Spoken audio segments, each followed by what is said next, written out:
Du coup, aujourd'hui, pour cette vidéo cinématographique, comment fait-on un format IMAX?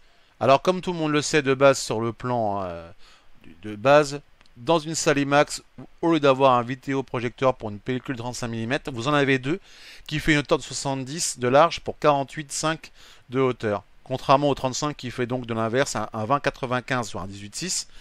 La différence, c'est que là, dans le plan donc de la construction de faire un format numérique en IMAX, je vais faire donc l'exemple sur Edge of Tomorrow, à savoir que j'ai donc à la base en Blu-ray et que j'ai fait basculer en IMAX. Donc petite information à savoir sur le type de format.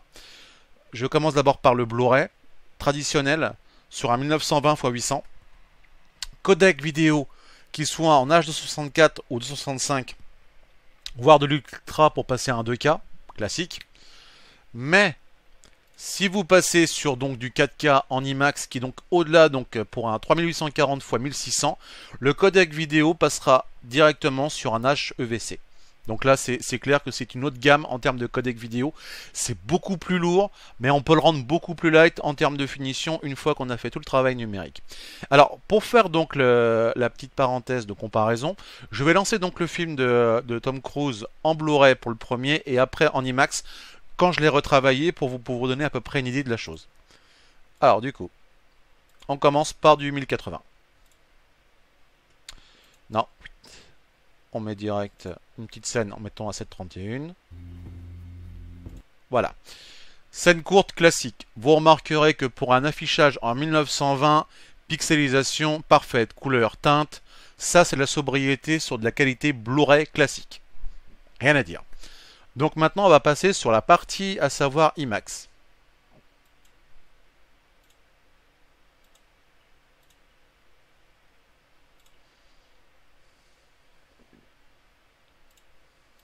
Tac.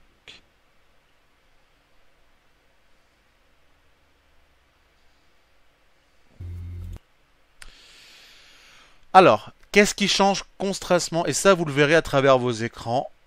Image beaucoup appuyée, beaucoup plus fine et perte de couleur. Cette impression de couleur que quand vous regardez Maverick, c'est la même chose à savoir en termes de teinte. On ne peut, avec l'IMAX, donner toute la couleur habituelle au niveau des yeux. Par contre, la qualité de la netteté d'image en termes de résolution 4K et au-dessus, elle est impeccable. Et là, on peut le voir sur le plan de la pixelisation qu'il n'y a aucune imperfection de pixels à travers le format que j'ai pu réaliser moi-même. Donc, ce qui est assez intéressant de voir, c'est que le format donc IMAX est possible pour une personne tiers hors du cinéma qui le fait. Par contre, ça prend énormément de temps au niveau du filtrage de faire le film et de le faire dans ce format de HEVC. Alors personnellement un BR comme je disais me prenait 1 heure, comptez voir le triple. Alors actuellement c'est vrai que sur un processeur de génération i7 pratiquement des dernières générations, j'avoue que ça rame un peu, peut-être que sur Ryzen ça serait beaucoup plus fluide en termes de travail sur le chipset.